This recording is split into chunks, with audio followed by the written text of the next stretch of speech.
Brother, Man, it's been a bit. I know. It's been, I can't believe. Yeah, it's been 2 years. It's been 2 years since we recorded. It's not been 2 years since we've had conversations with each other. Sure. Yeah. We've been talking, mostly when I was doing my commute, my 1 hour commute. Right. But, yeah, it was a couple months ago that I decided to take a step back from my full-time role at RemCon. Right. So now I'm back to consulting. I still have a part-time role at RemCon. Obviously, like, it's the family business. I still have, I'm still very not concerned, but I want to be a part of it. And especially now that I've helped to develop more of the brand and design language around it. But I felt like at this moment in my life, what I really need to focus on is just like my core competency of industrial design. Yeah. I'm not ready to do that Raymond Loewy, the designer who's doing it all. I was doing. You did the rebrand, or you helped with that. You're like the creative director, right? Exactly. But because of the level of involvement that I want to have in my family life and in my kids' lives, and for a number of reasons, it just made sense for me to take that step back, focus on those core competencies. I could see later on, I don't know what the future holds necessarily, but for right now, it just made sense for me to stay closer to home and to go back to consulting. Sure. But yeah, I'm really proud of the work that came out of the 2 years and that I was there full time. You did the road barrier. Yeah, I did. Well, I've done 2. Yeah. Can I even talk about the other one? Okay.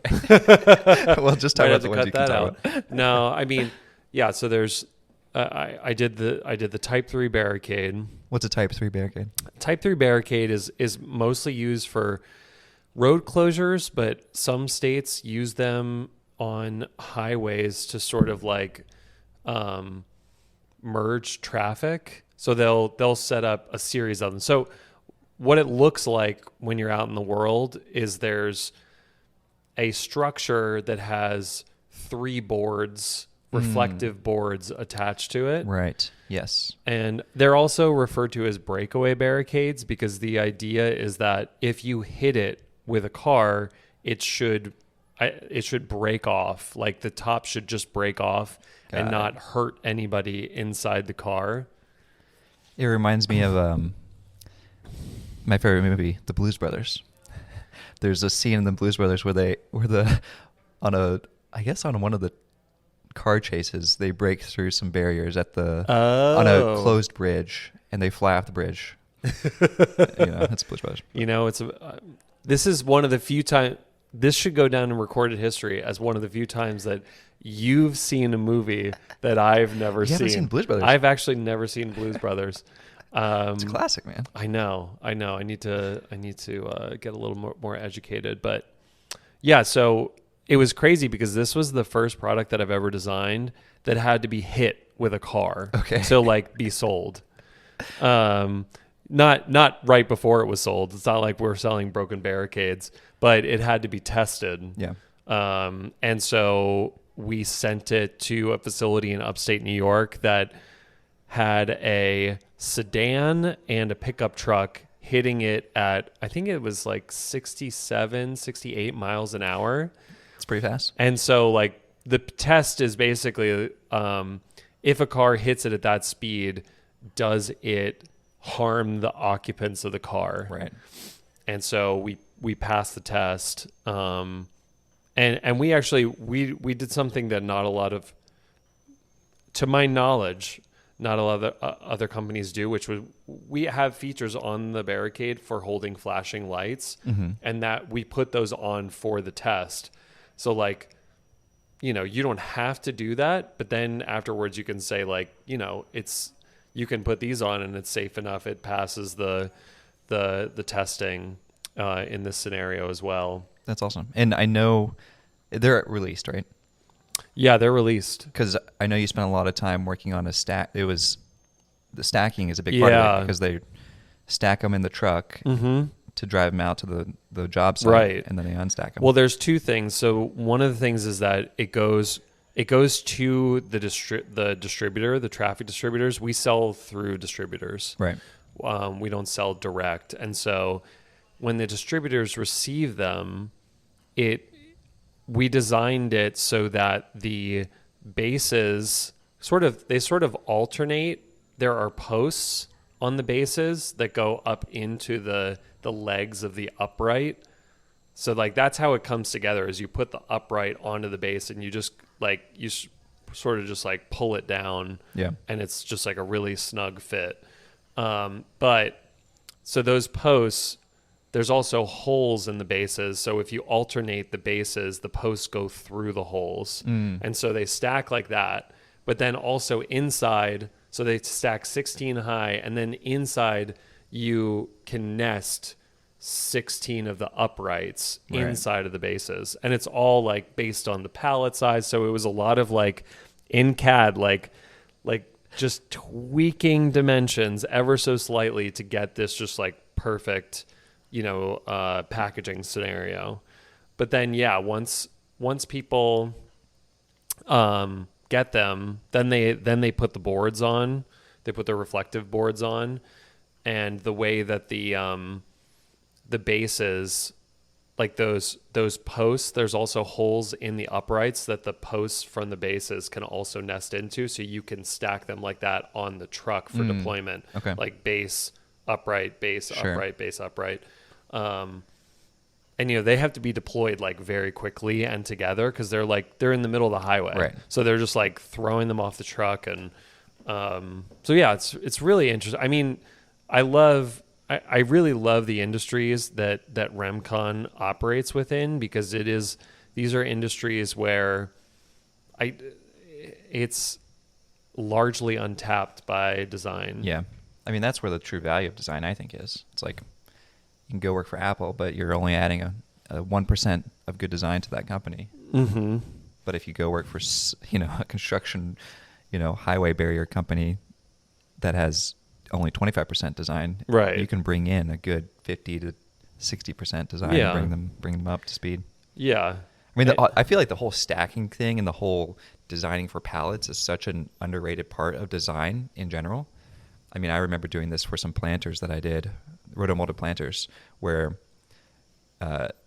part of the dimensions of the planters that I specified was to fit on a pallet.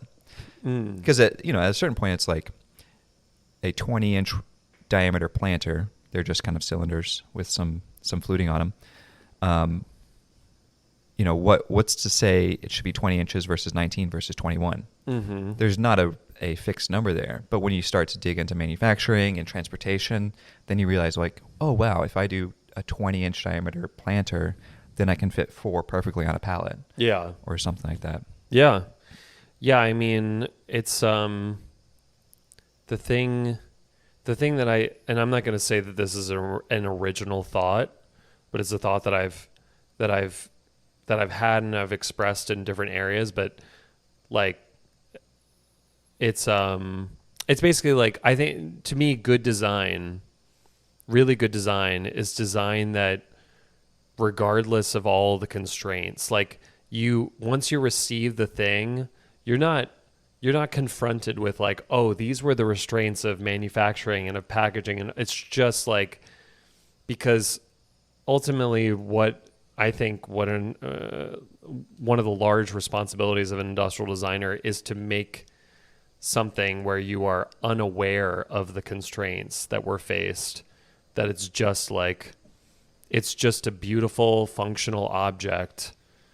Because like, you know, what else are we wrestling with other than the constraints that are coming at us from every different angle, whether it be price constraints, engineering constraints, packaging constraints, shipping constraints, like all of the material constraints, all of those things. Like, to me, that's one of the huge responsibilities of the industrial designer, is to like obviously collaborate with all those people. Like, you know, I'm not going to say that I came up with all of these ideas for the barricade. Sure. It was a collaboration. It was actually an evolution off of a barricade that my dad had designed back maybe in the 80s or 90s. Okay. And so he had done the nesting between the bases and the uprights, but the thing is that when the boards were attached, the nesting no longer worked. And so my evolution off of his concept was I put in a feature to push the boards in, sort of into the upright, so there's like a carve out for them, so that then they can still nest after the boards have been installed. So like, you know, anyway, So small tweaks. yeah, but those constraints, like knowing how to manage those constraints and manage the collaboration, and then like still get, like, be able to get something through that has a lot of like intent, like design intent, and you know what I mean? Yeah, it keeps its integrity. I mean, that's the thing. It's that's, like, yes, is that that's the word I was. I like to dance around words for hours until people shut off the podcast. I mean, if you can get your design all the way through all the constraints and it still feels like your vision, I mean, that's the dream, right? Yeah, I know. It's like American Ninja Warrior. You are You've jumped through all the obstacles. But yeah, so yeah, design that, and you know, I worked with former podcast guest Derek Cassio and Niche Industries, his consultancy. They helped us with the rebrand. That was a great experience, and we're working on the website right now. Oh, that's good. And so like, yeah, super happy with the rebrand that they helped us with. I'm a big website guy, you know. I think you gotta have a good website, you know. Honestly, I need to update my website. It's got some dust on it right now. I'm just imagining you like at a cocktail bar in Brooklyn and being like, taking a sip, and as you know, I'm a big website guy. This is what they said in 1999. You know? Have you heard about these things called websites? Isn't that crazy though? Like, the website is still so important. Yeah.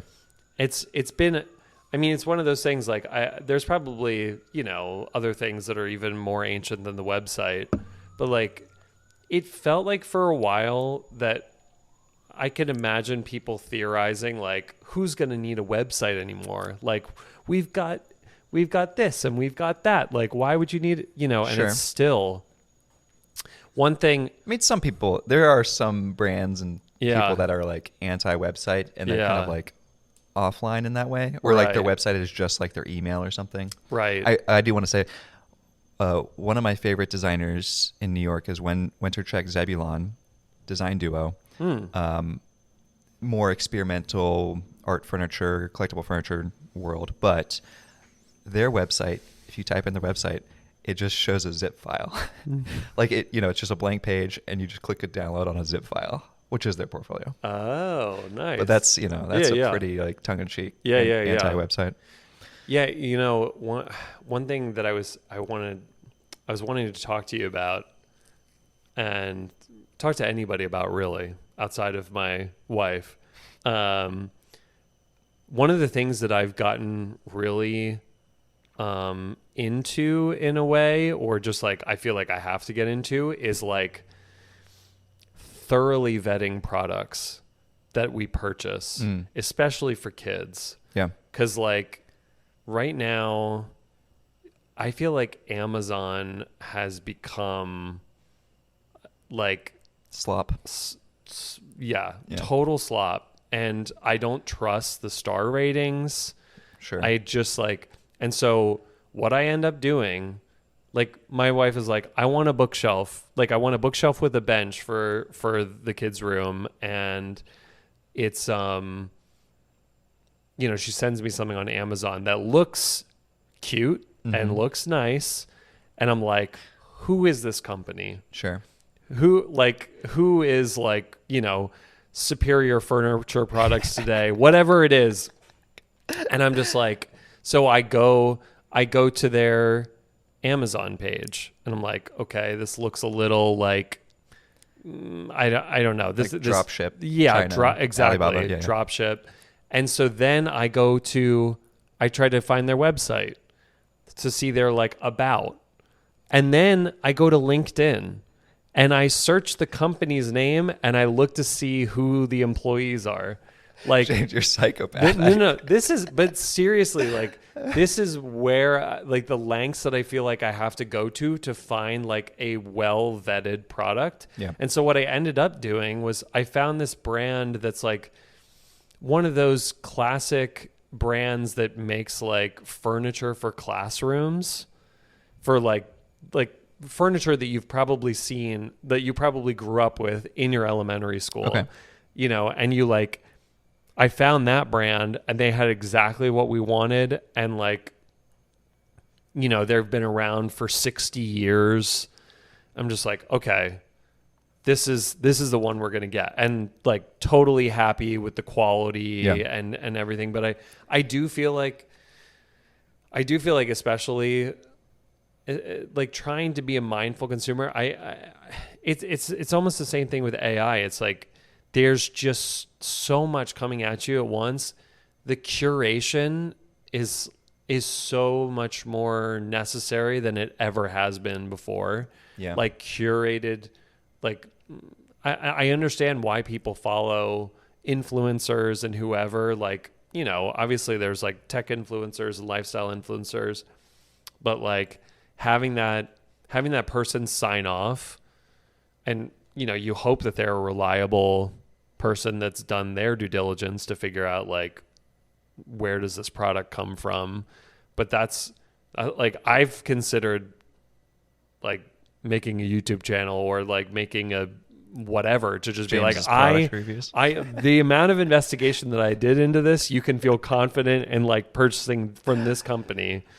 Yeah. I feel like Amazon, especially for some products, it's almost like you're kind of, you know, throwing a dart in the darkness. It's like, I find myself often buying something like a tripod or something and then having to buy a different one because the one I bought didn't like feel right or something. Yeah. And yeah, it's not easy. Of course, then there's other times where I buy something. I bought this like little, because again, with little kids and toys and stuff, like getting batteries out of things, like I needed a screwdriver with like really tiny bits. Okay. So I bought I bought something from Amazon, and the brand is called Life Goo, and but I mean it's a perfectly nice product. Yeah. Like there's nothing wrong with it. Like, but yeah, the name is kind of funny, but you know, people will say like, oh well, it's, you know, a lot of a brand is just like slapping their logo on something. Sure. And sometimes that's true. Like I'm sure people slap their logo onto this brand and like it's a perfectly good product. But then there's other times where it's like, well, you know, there's established companies that have quality controls and everything that are a part of their process. And so like that to me is the kind of sign off that I need in certain circumstances to like feel good about purchasing a certain kind of product. There's definitely some good products out there. But anyway, that was a lot of tangents. It's fine. I mean, listen, the people haven't had anything for 2 years, James. I know. We could run this whole podcast for like 4 hours. But yeah, I mean, you know, the kids are coming off of their Halloween high, and did you dress up? We went to a Halloween party at a neighbor's house and it was like for families to dress up together. And thankfully, Allison, she went down to the Spirit Halloween store and got us some the old Joanne store. Yeah, so she got us some Jurassic Park. Like we looked like the main characters from the first Jurassic Park movies. Okay. And our kids were dinosaurs. So yeah, that was fun. good. But then for Halloween itself, no, I dressed up as a dad barely holding it together. But anyway, yeah. What did you do anything for Halloween? I dressed up as a man from the future. Aluminum foil? Yeah. Yeah, I've had my backup outfit is just like, I made a t-shirt that I used to have pants, but I used to have a full outfit that I made out of Mylar, like the reflective Mylar material. And then I just have like reflective, sunglasses that look really cool. And I just say I'm from the future. Which year? Do you have a specific I say, year? like 2075. Do people go, can you tell us, like, are we... We got did we survive? flying cars. Yeah. And then I tell them memes, and they're like, "Oh, I don't." And I'm like, "Oh, yeah, you wouldn't understand, Yeah. You should name.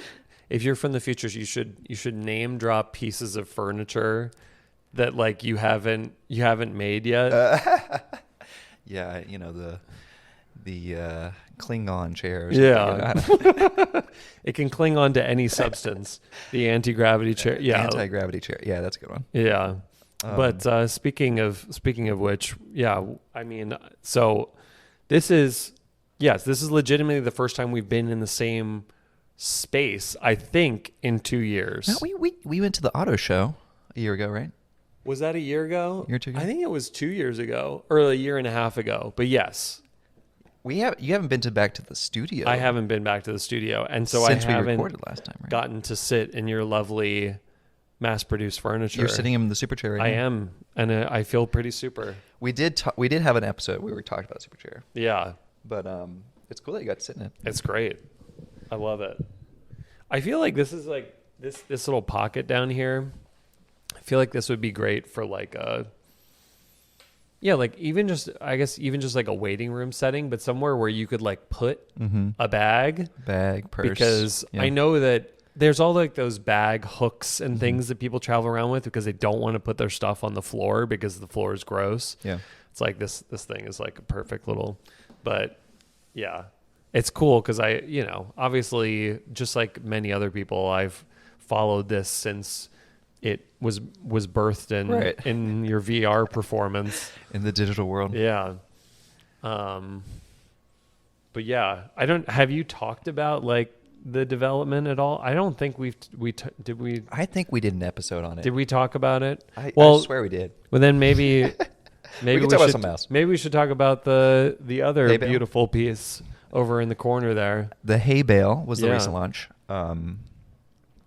And I designed the Haybale lounge chair for Moy, which is a Dutch furniture brand by Marcel Wanders, or co-founded.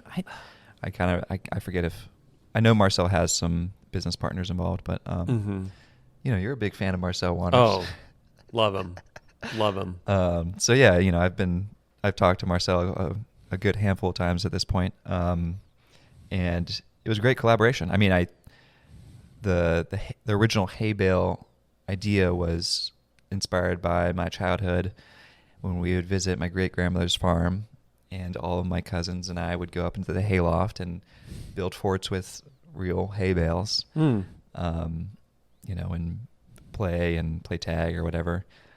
And, it's kind of one of these references that I think a lot of people have core memories about, going to like a fall festival, taking a hayride on the tractor. It's this fun thing that people sit on at these fall festivals. And it's like, oh, well, can you take that inspiration and turn it into a seating collection? Yeah. I'd actually originally posted this on my Instagram just as a concept, I think. And my original idea was to actually just literally take cushions and strap them all together. and of course, this is kind of like going back to the constraints thing. It's like when you start to get into ergonomics and manufacturability and where these things are actually going to live, some of those things you have to make compromises on. Sure. But yeah, one of their salespeople reached out to me and was like, "Hey, I love your designs. Can I set you up with a meeting with the creative director?" And I thought that, like, of course, that'd be amazing. Straight from your Instagram? Mm-hmm, yep. DM'd me on Instagram. Wow. And this is around Milan. I've been going to Milan every year now. And so I got to go to Milan that year, had a meeting with the creative director, and she, loved my stuff. She had actually a few ideas that she liked, but the Haybale was the one that stood out. And so, we worked together, and it took us 2 years to develop it. And they have a great team over there at Moy, and it's I'm really pleased with how it turned out. I mean, it was fun. Like, we got to kind of look at different materials and kind of different like strap sizes and like all the little details to dig into. Right. And I think the big thing was like when you strap I think the unique thing about this chair is the proportions of it. It's a much lower furniture chair than normal. Like a lounge chair probably is like 14 inches high where you're sitting. This is like the cushion itself is 13 inches high, and then you sink into it. So it feels like this very like casual kind of low to the ground chair, which, I love those low wide chairs. I feel like that's a throwback to my original Instagram sketch chairs. That's true. They were all so low and wide. Yeah. It's all to do with your anatomy. I guess. Yeah. My thighs are really short. So we take the video from this podcast and we narrow it. Right. So I look taller. I look more normal. And yeah, so the proportions are really unique. And because of that, if you actually do like 4 solid blocks of foam, it doesn't actually work. I do have a prototype that I've made that is 4 blocks of foam, and you can sit in it, but it's not, it's nowhere near as comfortable as the other thing. So they did a ton of really great work on the inside where they have different densities of foam and springs and all this stuff. So like when you sit it has, the look of this blocky chair, but when you sit in it, it's like, sitting on a cloud. Yeah. It is very, very comfortable. Yeah. And I feel like you couldn't have hoped for like, and I'm not being paid to say this, but you couldn't have hoped for a better design partner than like Moy, because I feel like I can't really think of another company that like would have like of the major sort of like design houses. Right. Like I can't think of another one where I'd be like, oh yeah, this makes sense. This would make sense for them. Like the Haybale and Moy just feels like a perfect marriage, and the quality is just like insane. And the strap has manifested itself. It's a real thing. It's gone all the way to the luxury market. That is kind of cool, I feel like.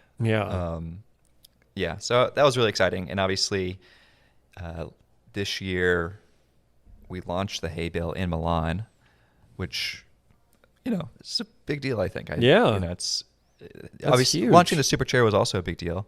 And it's a big deal to launch anything, especially in Milan. So do you think there's like the Jasper Morrisons or the Burlicks, like, do you think that they're just like, I have to go to Milan again? Sometimes I think that about Jasper, but he's always this reserved guy. Right. But it's, I feel like because it's, you're not necessarily early in your career, but you're early in this, like this this particular manifestation of your studio. Right. And so like these initial trips to Milan, from the super chair to the Haybale, like that must feel like it feels good. It feels like like how does it feel? Does it feel like you've made it, or does it feel like validation, or does it feel this is actually kind of a bigger topic that I did want to kind of touch on, because it has been a question that's come up in the past, 2 years, I would say. The last time we were on the podcast, I had kind of pivoted the studio, right? I had said, I'm not doing any more consulting or freelance work. I'm going to focus on this independent design route and see where it goes. And so now I feel like, and I think I had pivoted like maybe 4 years ago at this point, but it takes a lot of time to get these products made. So I feel like 4 years later now I'm starting to kind of see all the fruits of my labor start to pay off. And, the licensing world is interesting. It's, the concept is like you either design stuff for 10 years straight without getting paid, and then eventually you have enough products that it creates a residual income, or you get lucky and you have like one hit product, like a juicy salif or something that like, pays the bills for the rest of your life. So I'm still on the 10-year route. So, once I have enough products under my belt, I think that'll be a good residual income. So, I think that's my big caveat of like, people ask me all the time. It's like, well, this is like, it feels like more of an art, right? It's almost like you're a musician or something trying to find a label to like make your album or something. So it's not like a lucrative thing unless you're one of the top 10 musicians or artists. Right. It's what do they call it? The Pareto principle or something. Yeah. Yeah. The 20, 80, 20 rule. Yeah. Yeah. I mean, cause I wonder about, cause I feel like you always hear the stat about car designers in the NBA. Yeah. It's easier to be in the NBA or something, right? Yeah. But like, I wonder what the stat is for like recognized furniture designer, like with licensed, Yeah, I mean, it really does feel like, at least in this furniture world, it's like there's the top 10 designers that get to do all the projects every year, right, and make decent money doing that, and then you kind of have everyone else trying to get there, right. Yeah, my friend, I think it was my friend Sebastian Iterazer is an artist. I think he told me one time that was like, in the art world, the artists who become famous aren't the artists who did anything unique or did anything crazy. It was the artists that simply stayed around the longest. And everyone else kind of dropped out. Right. And I think there's a lot of truth to that. This is also my 10th year from graduating college. Right. So this is 2025, graduated in 2015. Yeah. So I definitely, I guess to answer your question, I definitely feel like this year specifically felt like, oh, okay, the puzzle pieces are finally starting to click together. Mm-hmm.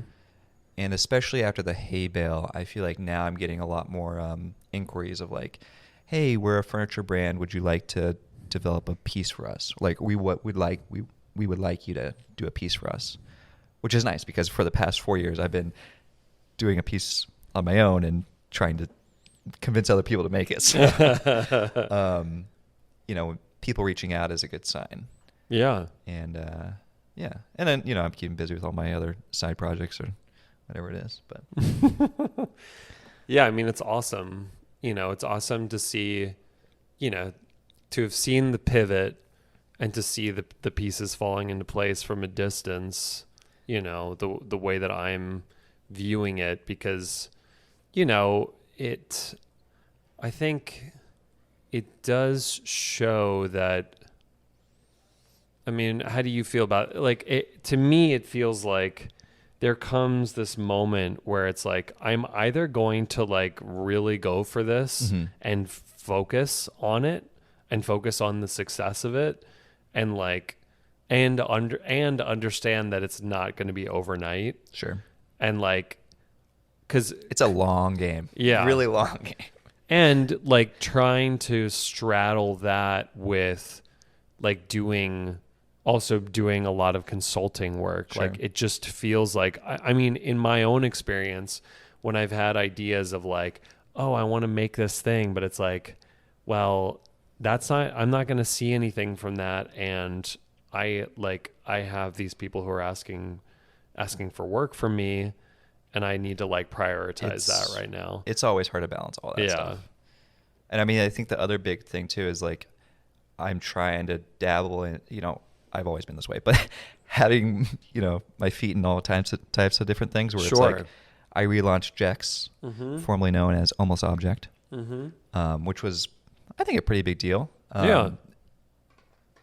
My goal with this is like, I see the studio as like the main business, and then under that I come up with ideas, and then I pitch them out to companies, and then when companies say they don't want them and they hate me, then I objects. Then I bake it myself. Which is funny because that's how Moy started. That's what Marcel felt. Oh, really? Yeah, that's his story. He was like, none of these companies want to make my products. I'm going to make it myself. Yeah. And I think a lot of designers have this feeling. And many designers do self-produce some things. But, it's, for me, it's like Almost Object was fun, and it was like this hobby business that I had.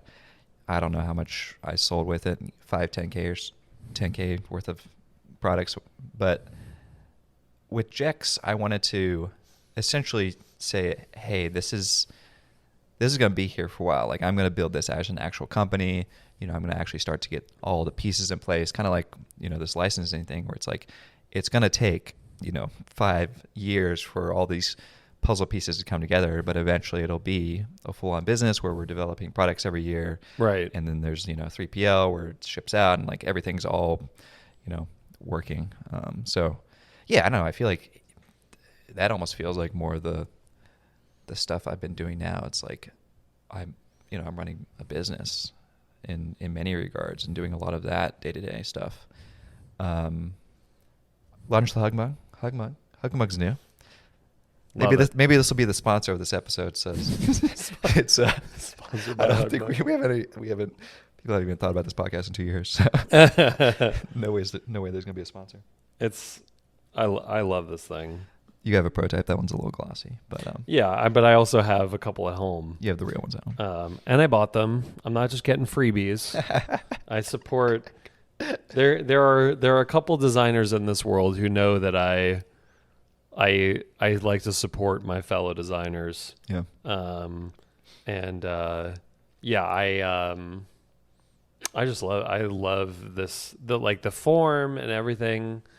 I just think it's a beautifully executed product. Thanks. Yeah, this one's been pretty good. I've been doing wholesale now too, so I think there's a few stores that have them, a few museum shops, SF MoMA, Chicago Contemporary Museum, the equivalent of the MoMA in Chicago, and then Boston, the Choma, another one. Yeah. So it's like that kind of thing where it's like, oh, I'm starting to see the puzzle pieces come in. Like, hey, these some of these stores are reordering new, more products, more shipments. So it's like, okay, the residual stuff is like happening. Yeah. And so where did you get the inspiration for this one? I mean, I think I was originally just kind of playing in Gravity Sketch. Just kind of thinking about different, peeling gestures or kind of wrapping gestures. And, I did a lot of different tests around thickness. Like, would I want a thin one or a thick one? I've also just been doing ceramics class for fun, just in my free time. Nice. And I made an old school version, just this one is like one where I took a piece of flat clay and cut out the profile and wrapped it around. I'm not trying. I hope this doesn't come across as an insult, but this feels like compared to this is like my daughter coming home from high school pottery and like, Dad, I made you a mug.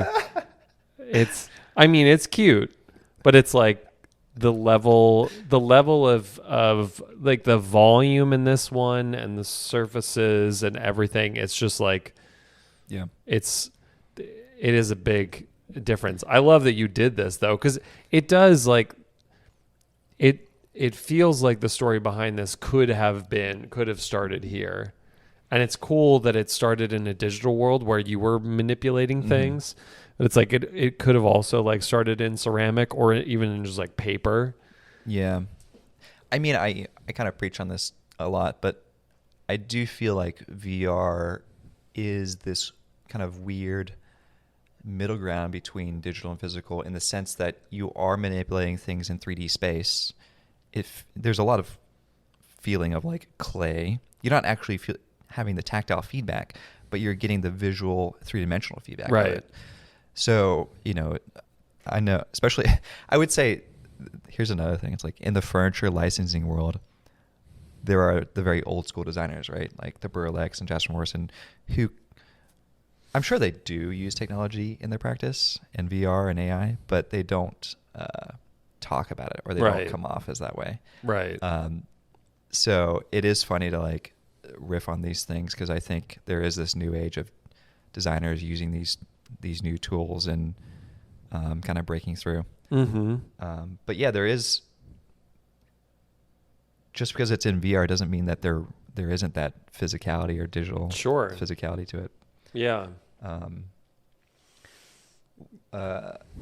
Camp lamp. Should I show you that one? This is just Christmas QVC. I don't think they even have QVC anymore. Is QVC a thing? Oh yeah, it is. I guess people have TikTok live streams. It's too bright in here to see the light turn on. But, I had this idea of having the LED. I think the unique minor detail of this design is that the LED module clips into the metal frame and doubles as the structure for the frame. And the clips on the LED module touch the metal structure and create the capacitive touch sensor. So it's almost this dual function of like, I could have had an on-off switch, and I could have had, a piece that created the structure of the lamp, and then I could have had a light itself. But I was like, let's make it all in one piece, which was a lot of fun. And doing like a custom circuit board was cool. So yeah, I want to see this. You can plug it in there. I think that's a prototype. I turned it off, but that's very cool. And you got the nice logo in there. Injection molded a casing to it. Injection molded? Injection mold. I mean, it's a small piece. I think mold might have been a couple thousand, but super cool. So, yeah, I mean, I think, that's been kind of a bigger endeavor now. And I think also one more thing on Jex is that people ask where the name comes from. And I'm like, well, it comes from objects. Just shorten it's the famous quote from comes from objects, you rube. Famous quote from, as you know, I am a website man. The website man, yeah, the famous quote from the website man himself. Drop the just Facebook, drop the almost just Jex. Exactly. Yeah, this is great. Yeah, thank you. I also was riffing off of on my launch video. I had the tent sleeve come out of the manila envelope. Oh yeah, like Steve did with the MacBook Air. Oh, did I do something wrong? I put on the hazard lights. There. Oh, you've put it upside down. Interesting. Oh well, there you go. There we have it. This QVC portion brought to you by, I don't know, Hug Mug. But yeah, I don't know. I feel like that's my life update. Is it feels like the puzzle pieces are starting to click. 10 years in, But yeah, I love design. I feel like it's taken a long time to get here. I'm also very fortunate, but how much of your day, like every day, is just spent designing? Like, Oh man, I wish it was more, but I don't know. I feel like it's more like an hour, or it goes through phases, right? It'll be like some weeks I have to do more emails and things, and then some weeks I can sit down and design for 6 or 7 hours. I think I also like to do these like mini sprints too, where because it feels more of an independent art form, if I'm inspired by something in the moment, I try to just go for that. Yeah. As long as there's not other scheduling conflicts, it's like if I just have an idea, I want to just make something. Yeah. And then I make it, and then I put it on the shelf, and I just let it sit there, right? It's a way for me to kind of get my ideas out of my brain and into the physical world. And I try to definitely make a physical thing, or at least make it in VR and 3D print it out, because when you sketch it out, it just ends up in a stack of paper. Right. So yeah, what are you doing otherwise? Yeah, I mean, taking on my side projects, NDA, but I mean, I've obviously saved up a bit, and I don't know. We can't disclose the working on nuclear missiles. You just disclosed it. I'm sure they're going to be beautiful. Yeah, the hug the nukes. missiles. Oh my god. But yeah, no, that's cool. Yeah, I guess I didn't really mention when I went back to consulting. I am two of the companies that I'm working for right now I'm back working with Peloton again. Cool. With the Mark Cruz crew. Yeah. Mark Cruz still holding it down strong, and yeah, that's been fun because it's interesting because it's basically going back to a place that obviously like I consulted at for a while. I was at full time at for a bit. I think Mark will give me more credit. I think he established a lot of the IDL there, but I certainly like IDL, the industrial design language. Got it.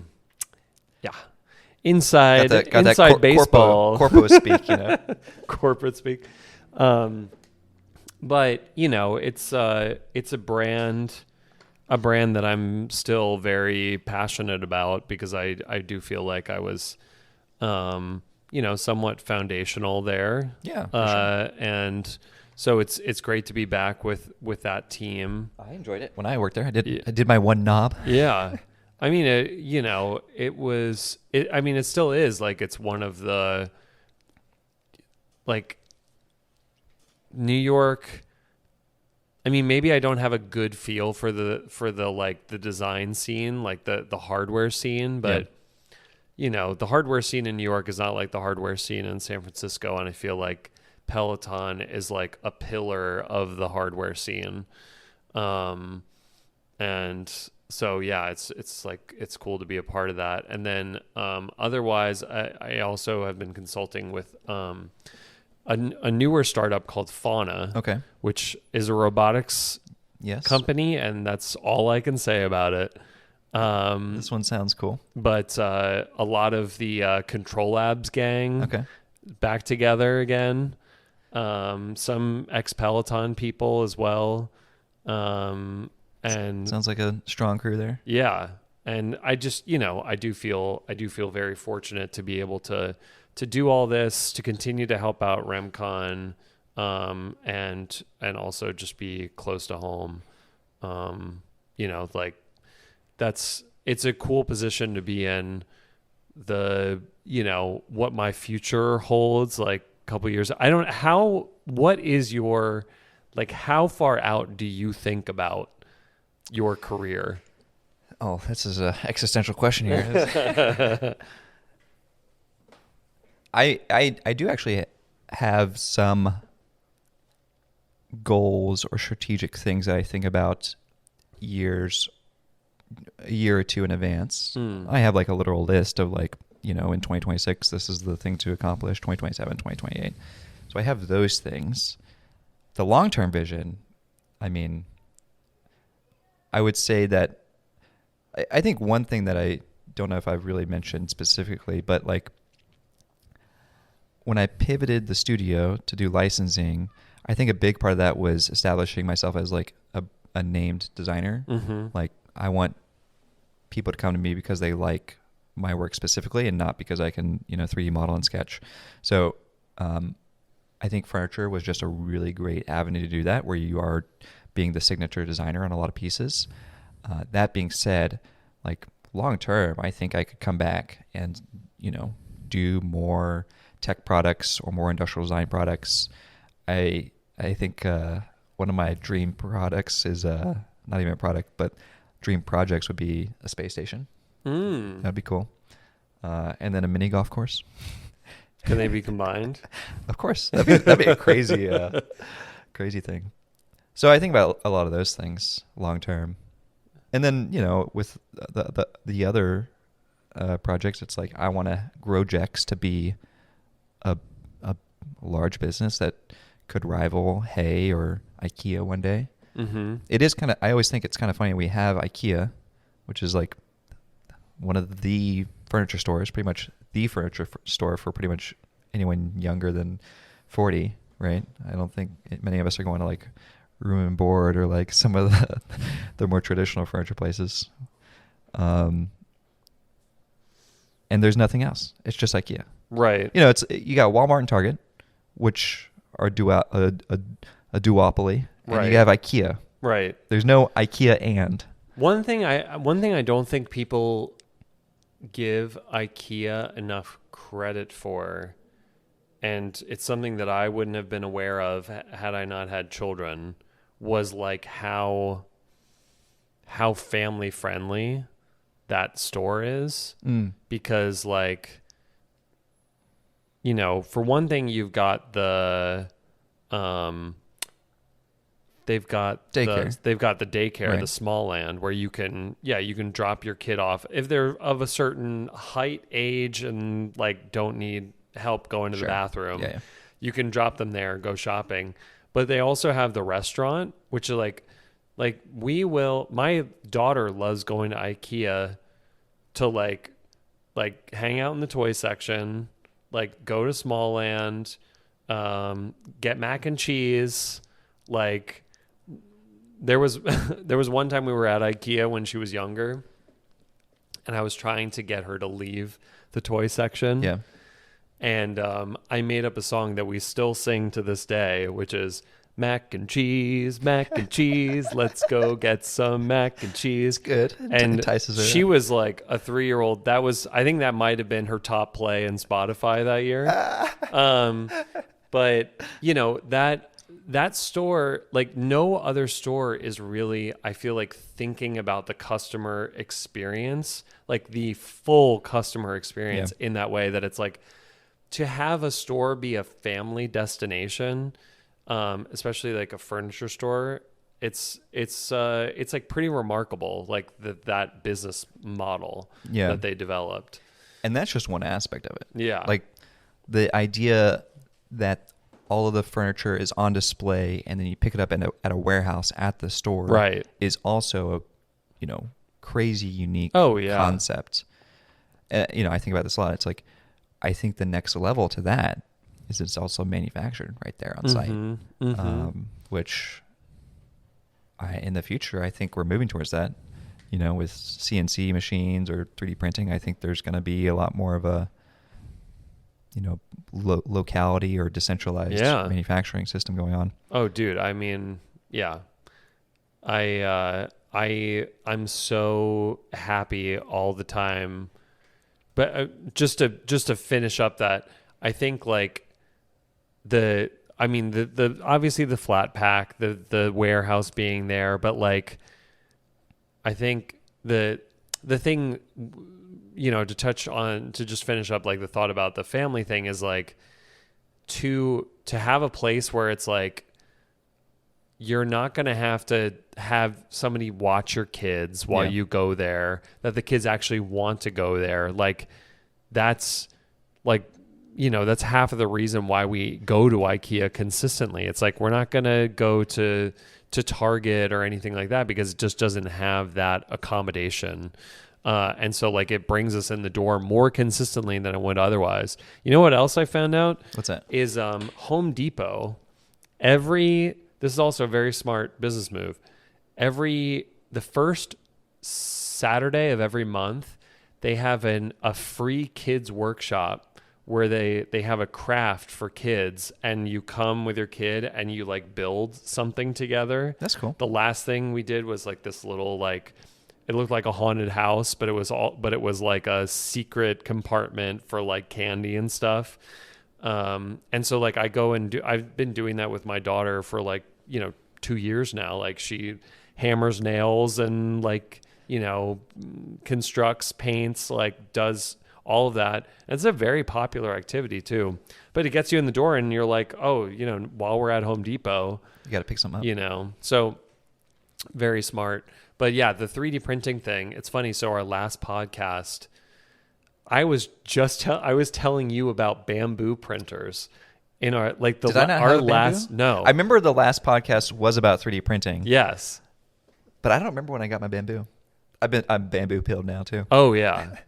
It's so hard not to be. Yeah. But yeah, that was I told you that we had like at RemCon we had just gotten the Carbon, the X1C. Yeah. And I was raving about it. Yeah, they're coming out with a bunch of new ones too. Like Yeah. the dual nozzles and multicolor stuff. Did you see that concept for the hot swap nozzle? That's like because they have the AMS. The AMS. Right. And it wastes a lot. It does. It takes a lot of time. Yeah, I like never do multicolor printing because of that fact. And like, Prusa, and I think there's been some other companies that have done sort of like it's got 4 different print heads that like it will pick up and swap, but it makes the machine like huge. Mm-hmm. But the new one they're launching just swaps the hot end. Yeah. Which is smart. They essentially explained it as it's like swapping a paintbrush instead of like, I don't know what the equivalent would be, but swapping a paint can. Yeah, something like that, right? Where it's like, yeah, which makes so much sense. Yeah, well, yeah, because swapping a paintbrush instead of like rinsing off your paintbrush and like getting a new paint can and dumping it, like it's just like having a paintbrush for every thing and setting it aside. Cause like, but yeah, it's not changing the whole paint can or whatever. Or it's like rinsing it. I don't know. The analogies, it's been a while. Okay. The analogy game, we're working on tightening that up.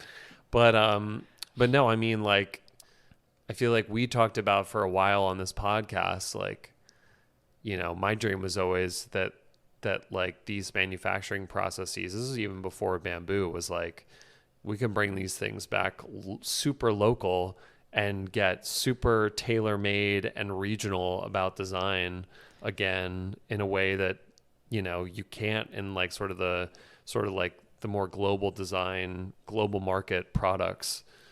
The original dream was like the 3D printer will be like the 2D printer. Mm-hmm. Everyone will have one, and you'll be able to like print out a spatula. Right. And I think that was like, that quickly got dismissed, in the early aughts, and even in the teens, it was like, okay, this is not happening. Right. But bamboo, I think, has kind of resurged that dream. Yeah. Like, it's not just a designer or engineering tool now. It's like, your mom and pop are getting it, or the dad gets one and the kid prints out a toy or something. Yeah. Or the kid wants to, learn 3D modeling themselves, or it's almost like a hobby now for a lot of people. Oh, I mean, it's crazy. My daughter, I mean, she recently started kindergarten, and at their school they have a like, she cycles through different specials, like, so, like gym and all that stuff, but one of them is called IDS. And I think the D stands for design. Okay. I think it's Innovation Design Science or something like that. but like Is at kindergarten? Yeah, in kindergarten. This is public school. This is public That's school. cool. Okay. And they have like 2 or 3 3D printers at her school. But it's funny. It's like she's like she's totally used to a 3D printer. 'Cause you have. Yeah. I feel like Dad, print me a shovel. I feel like designer parents, Print me a toy. like their kids eventually have to come to some realization that like no other parent is like doing what their parents do. Like, like my daughter will like ask me to draw things for her to color in, and like She goes to school and she talks to her friend. Hey, Sarah, like, what did your dad draw you today? oh god, yeah. And Bobby, did your dad print you out a dollhouse for your a furniture for your dollhouse? We've done like at least one birthday where we like printed something out for the birthday. That's fun. The kid. But yeah, so I don't know. I feel like it's going to be interesting. You know what was cool? Bragging about my kids. So my daughter, I was coming up to New York to visit Fauna, the robotics company. And she was like, "Oh, I want to come." And I was like, "Well, I like you have school tomorrow and but like how about this? Like if you draw me a robot, we'll make it. We'll print it." Okay. I came home that night and she had made 5 different robot designs. She's already doing concept. I know. sketches. She had made one out of circles, Okay. one out of triangles, one out of squares. Like, Were you teaching her the form languages again? I think, well, one day I think I showed her, I was like, I think I was showing her like, yeah, you can make a star like this, or you could make a star like this. Like, she draws like skies and stuff all the time. She loves rainbows. I'm like, you could draw a cloud like this, or you could make it more square, or you could make it out of triangles. Like I've definitely like talked about that with her, but to see it resonate and for her to, like basically have 5 individual concept pages. Did you print out? We haven't made it yet, but Have you thought about putting it into 3D or AI to 3D? oh no, I haven't. I've done this a couple times where it's kind of a good party trick right now, which is always how the best technologies start, I would say. Because Midjourney was the greatest party trick ever when it first came out. But anyways, What do your parties look like, Nick? I don't think I've. Everybody gather around. it is. I mean, it Let's is. prompt. We're at the studio, and Yeah. I whip out the AI glasses or the VR, or whip up the 3D printer. It's like, that's what I do. But occasionally a friend will come over, and it's like, oh, I want to 3D print something, right? And I'm like, okay, well, let's come up with something, right? And we can type it out in ChatGPT or generate an image of it or sketch it out, Right. and turn it into a 3D model, because there's a bunch of AIs that'll take an image and turn it into a 3D model, and then just print it out. Take it, make it small. Take 2 hours to print it out. It's kind of interesting. I mean, she and I have like designed things together. Like we made her. My mom is always giving her like coins. Yeah. And so like she and I made. What do you mean coins? Like Collectible coins? No, just like quarters and pennies and. Oh, like here, let's get she's you a just like, snack. Here you go. Listen, they ain't going far in this economy. No. Like, No. you gotta step up the. Yeah, I know. I'm like, where's the crypto, Mom? But no, she like, I was like, Claire, let's make a piggy bank. Oh, and that's cool. she actually came up with the idea. She was like, and I think she was maybe 4, but she was like, can we put the coins in the nose? And like, so like, that's where the slot is. The piggy's kind of like facing up, and 2 slots in there that you can put the coins in. So like, Did you post about this? I feel like it sounds familiar. I might have, but yeah, it's just, I don't know, it's fun, and she loves to just like come up and see what's printing. Sure. It's crazy. It's crazy. It does feel magical. It Oh, feels yeah, magical to yeah, us still. yeah. You know? Yeah, and you know what's crazy is like because bamboo printers are so good. Sometimes I'm like the 2D printers are still not this good. Like the 3D printers sometimes are like better than the 2D printers. Right, It's like, why have we still why is 2D printing still such a problem? I think about that all the time. Oh man.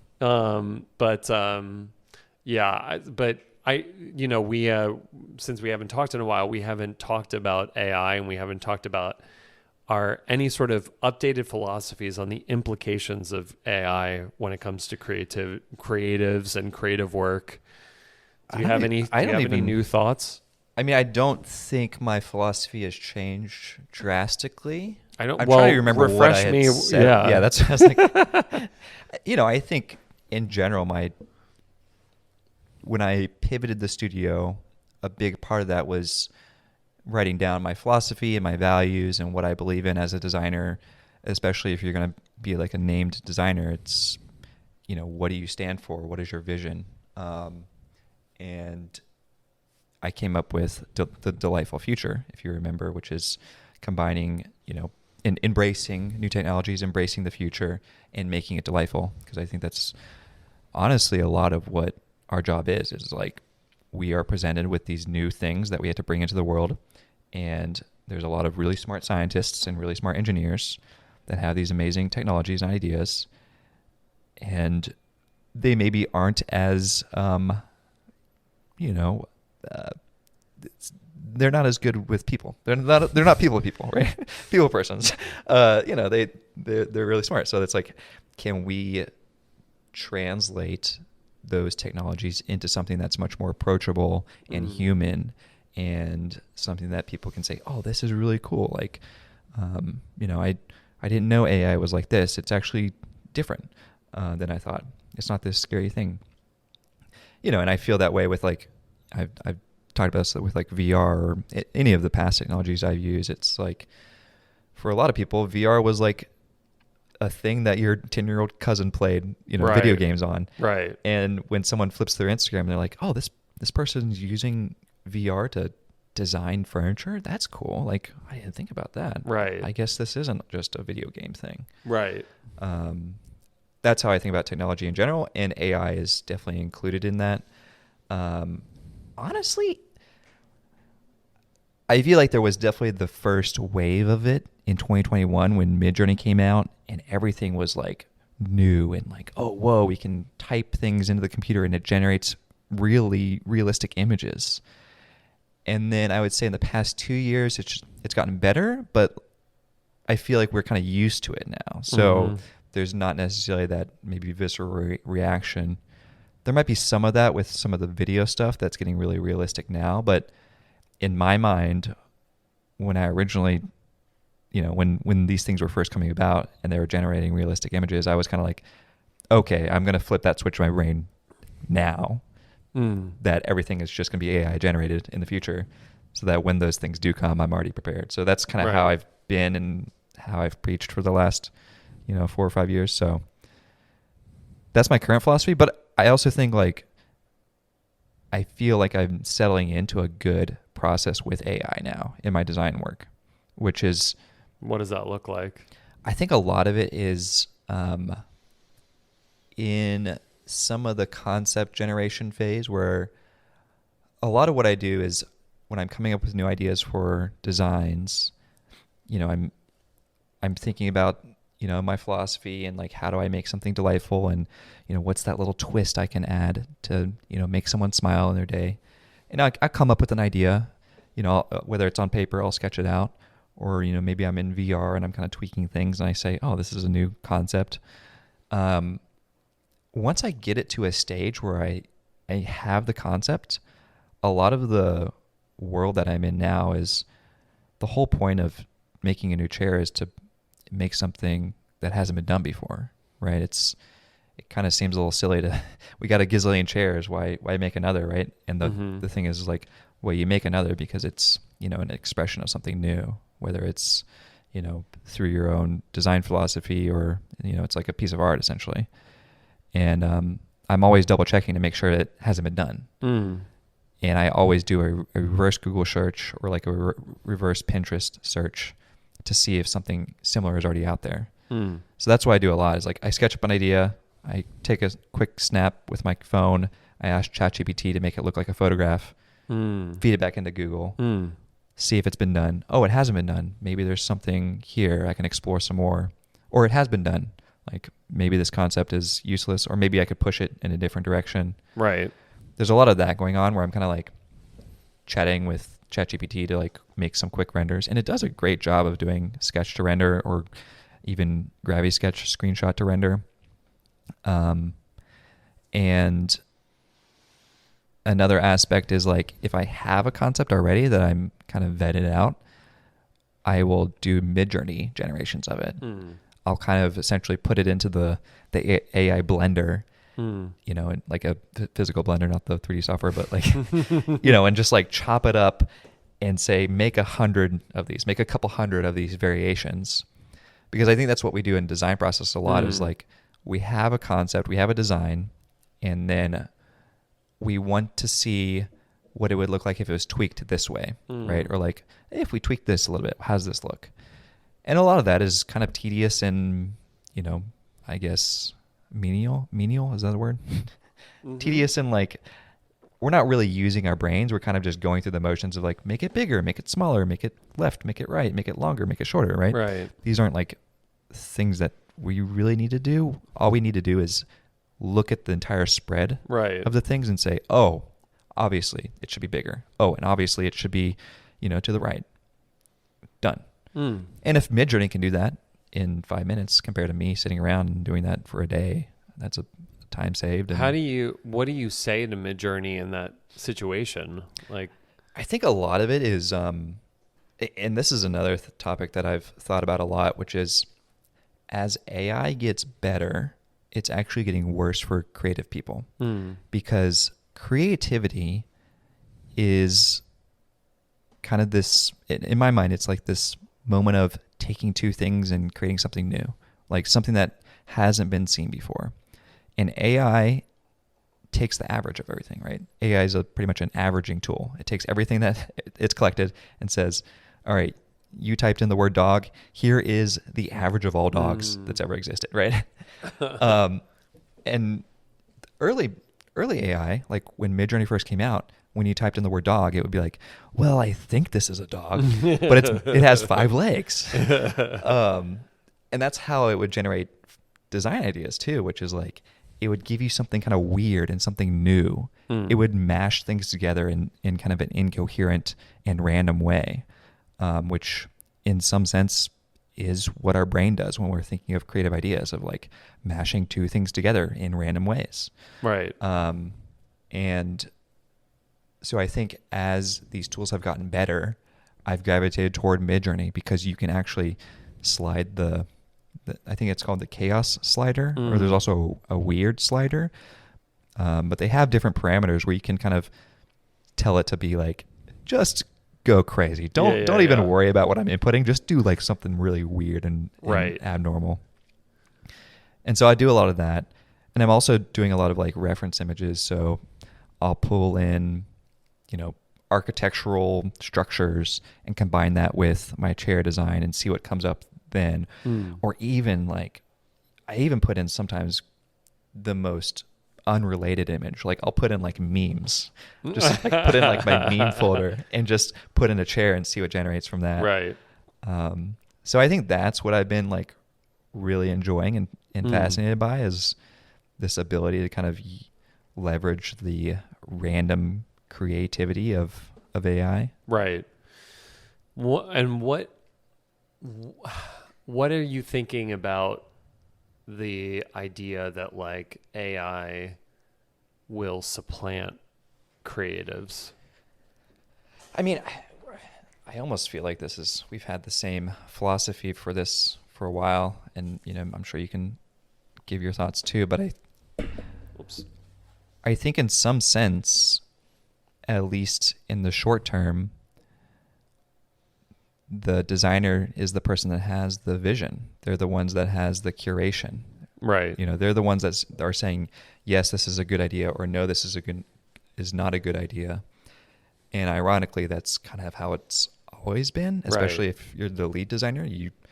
It's just nowadays it's, the juniors that are making 100 concepts aren't there anymore. It's just going to be Midjourney, which is a whole other concept of like, I think we talked about this where it feels like the people that would be the most impacted are the ones that are early on in their career who haven't quite got to that curatorial decision yet. Mm-hmm. I mean, how are you feeling about it? I'm kind of feeling, at the moment, I'm feeling like the panic around that is a little unjustified. Like the panic that like what is going to be my job as a creative person if AI exists? Like, I think it is still so much about curation and taste and everything like that. And that is something that like junior designers are still maybe figuring out. Yeah. But I feel like maybe what AI is going to push is that schools just need to do a better job of like of fostering taste, because like if the students are also working in AI and also being exposed to so many options, then it feels like the discussion at schools should be so much richer about like what is good, Yeah. what is bad. That's a good point. And so like I'm wondering if we're going to get like super powered junior designers who are like, if it's going to accelerate their development, if they're engaged, in the way that you're talking about with design, like if they're engaged in that way, in a similar way, will they come out being supercharged junior designers? And then like the whole like learning on the job thing maybe becomes a different thing. It's like the other part of it that I feel like we're a ways away from is especially when it comes to complex assemblies, like and the whole trade-off conversation that we just had, Right. and Fitting onto a pallet. and and like that kind of stuff. I don't know how quickly AI is going to be able to be like, and here is the most aesthetic resolution of how you should bring these materials together to create this composition. Like it can give you a vision of what that is, but like figuring out those details, Yeah. I have a hard time, and maybe this is going to be my undoing, but like, I have a hard Famous time. lab, of course, yeah. I have a hard time seeing it getting to that point soon. I can see it setting like helping with iteration and like sort of the front end development, but the middle back end, I feel like that's still gonna have to be largely done by humans for the moment. Yeah, I would agree with that. Yeah, I would say that the back, the middle of that design process where you're literally in CAD pushing millimeters around to fit or adding draft to things, like that obviously feels a bit farther away for AI to tackle. I think it'll get there, or there'll be some tools that'll start to come out. I mean, there are some CAD 3D tools, CAD AI tools, but it still seems far away. Yeah. What are your thoughts on like students and the need to learn how to do things like hand sketch? I feel like we almost left that back when Keyshot was the main thing.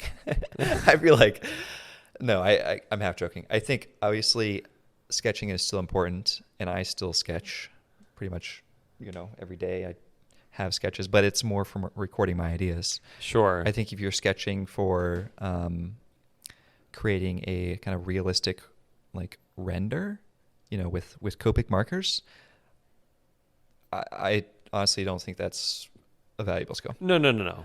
I would completely agree. I think that like sketching, thumbnail sketching, that kind of thing, like, yeah, a concept deck at this point might be all Keyshot or AI renderings, but I think like being able to sketch like pen to paper and to do like even just like sketching between you and another designer or sketching between you and an engineer. That's so important. Yeah. Or like even, I mean, I think, you know, as a persuasive tool when you're meeting with other types of professionals of like showing an acumen, like showing that like a skill set and a competency through sketching, like in a meeting or whatever it is. Like I feel like it does sort of, you know, there's some weight there. It holds some weight and some authority to be like, to like sketch something out that people are talking about, people are discussing in the room, but nobody can actually like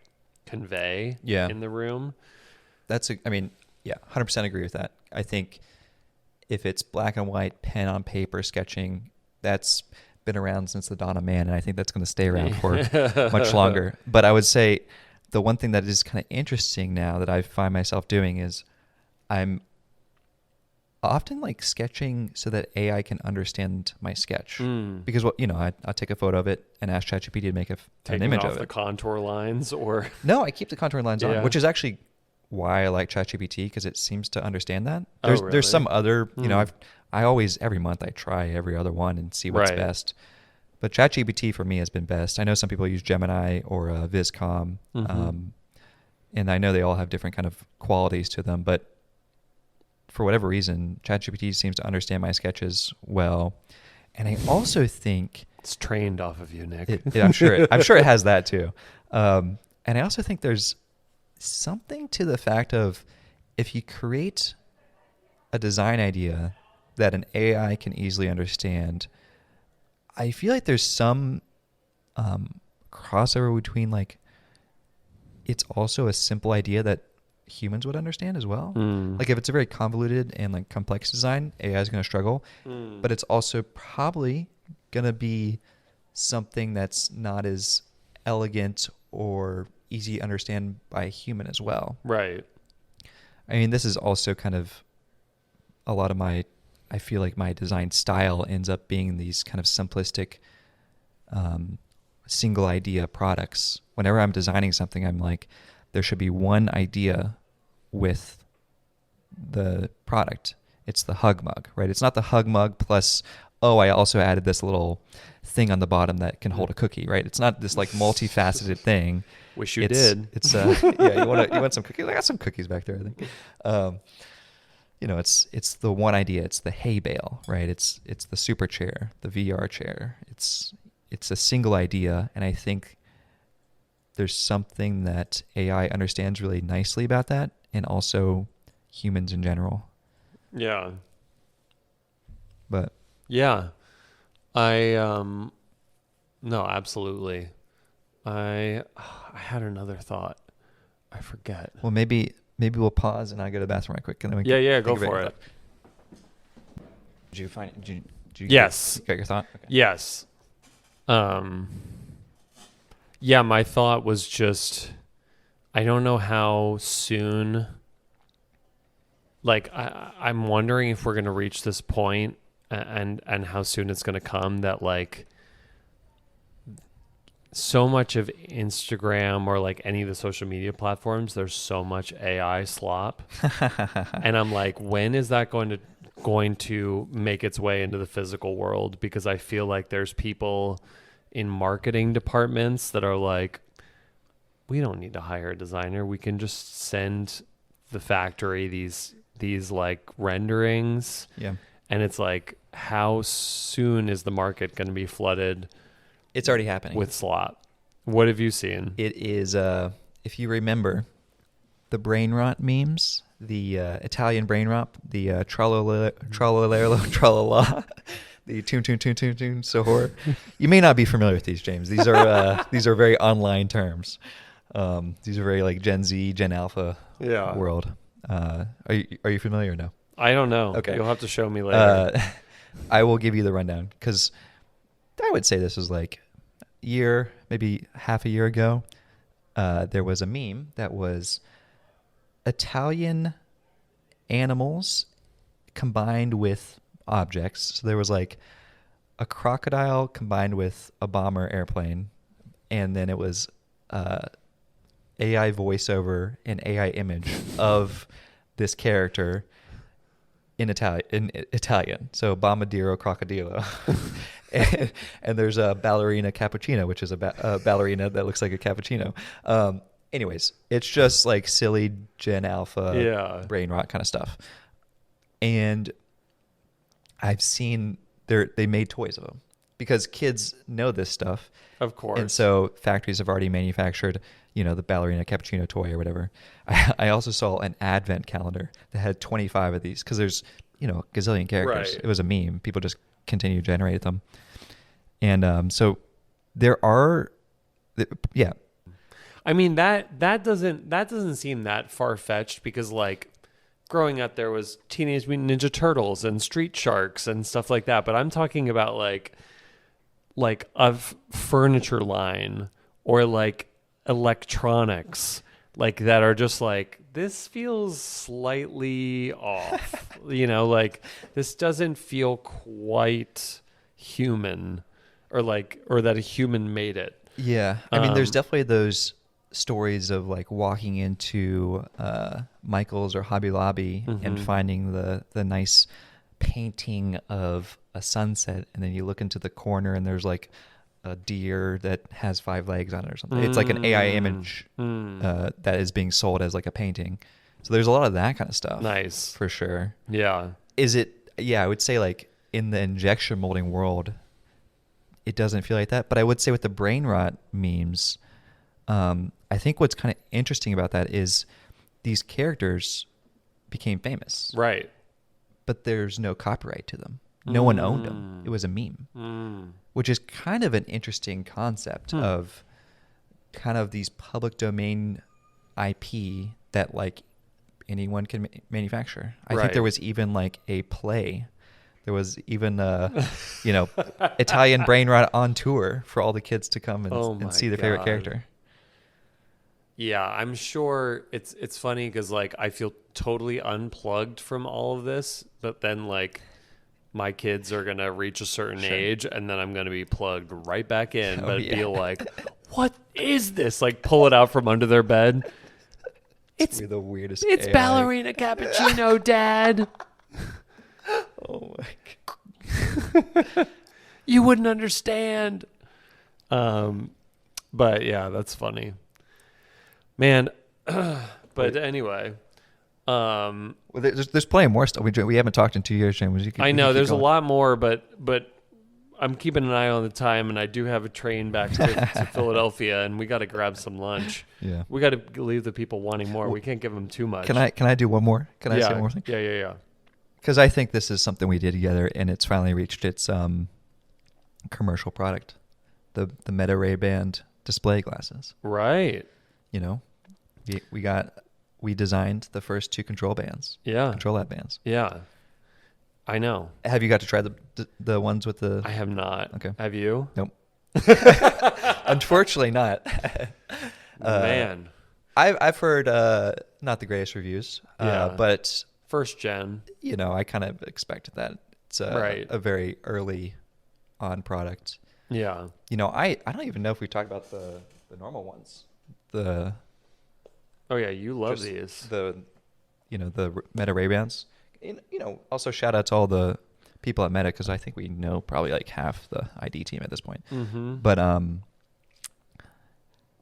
I bought these as a desk paperweight because I was like, oh look, they made them clear. Yeah, that's so cool. Yeah, I'm not gonna use these because I don't know why would I need them. But then I've started using them and I'm sold. Like I think this is where it's going. Of course, we kind of knew that, but like I didn't know that we were already there where like these were useful. What do you use them predominantly for? I would say listening to music is really nice. I've been city biking a lot. Yeah, leaves your ear open. Yeah, it's safer. So you can hear the person. Get out of the road. Well, I'm the one saying that. I'm like, Have you become like a violent bike person? No, but I will definitely ring my bell because people will be walking in the bike lane. Watch for sure. out, Nick's coming through. He might ring a bell on you. No, I think the reason all those bikers Don't make me ring my bell. It's because they have the tights on, it just constricts you. I just have pants on. It's fine. I got the electric city bike. I'm trying to be chill about it. But yeah, I think and also doing videos. It's a lot of fun to do first person videos. And I think what's interesting about these videos, especially if you take a video during a memorable moment, like you're with friends or you're having a party, or like, I've had my Meta's Ray-Bans on like during like my birthday or something. I'm like blowing out candles. When you look back on those videos, it has a different reaction because it's first person view. And I don't know, I've had a more visceral reaction to some of those videos because they are so almost like, I don't know, I want to say Black Mirror. That gives a negative connotation, but it does have that like, oh wow, I'm watching my memory back again. Right. That's wild. It's an interesting thing. Yeah, because it's because I could also imagine that like in the moment, your mind is focused on maybe something else, and going back and looking at it, like you might re-experience it in a completely different way. Yeah.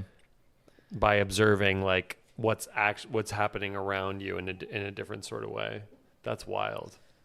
So yeah, I'm glad that we got to have our touch on the future, because I think it's it feels like the displays are going to be a first gen rough around the edges product, but like I think it's probably going to be the next phone, right? Right. No, I totally. And yeah, like it still blows my mind that we were able to be a part of that. Yeah. I mean, there were so many smart people there. Yeah. I did not feel like one of them. Yeah, same. We were just in our corner coloring with crayons. It felt like. What about this one? Yeah. Oh, that's so nice, James. So you did this all by yourself? Wow. Yeah. I do remember after the first time that I presented at Control Labs, like a lot of people came up afterward, and I feel like they were like, oh, like this is what you do. Like, like we just thought you sat in the corner. Right.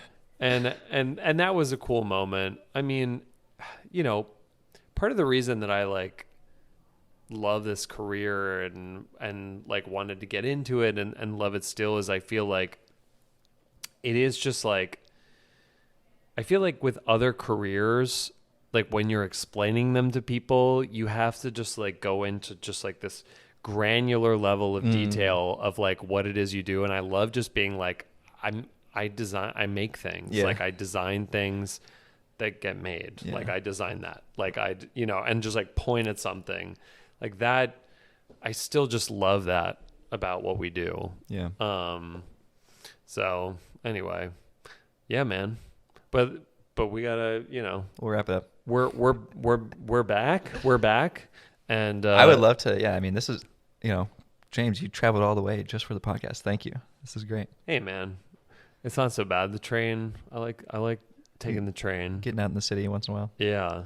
Although like every time I come back and I breathe in that New York City air, I feel it. I feel a year. I feel like I've smoked 15 cartons of cigarettes. I guess I had adjusted, and now I've got these like sissy suburban lungs. I don't know. Oh, but no, I mean, always a pleasure, Nick. I'm glad that we've kept in touch, and I hope we can get this back. Yeah, man. Get this show back on the road. I'm down. All right, y'all. Peace. Later.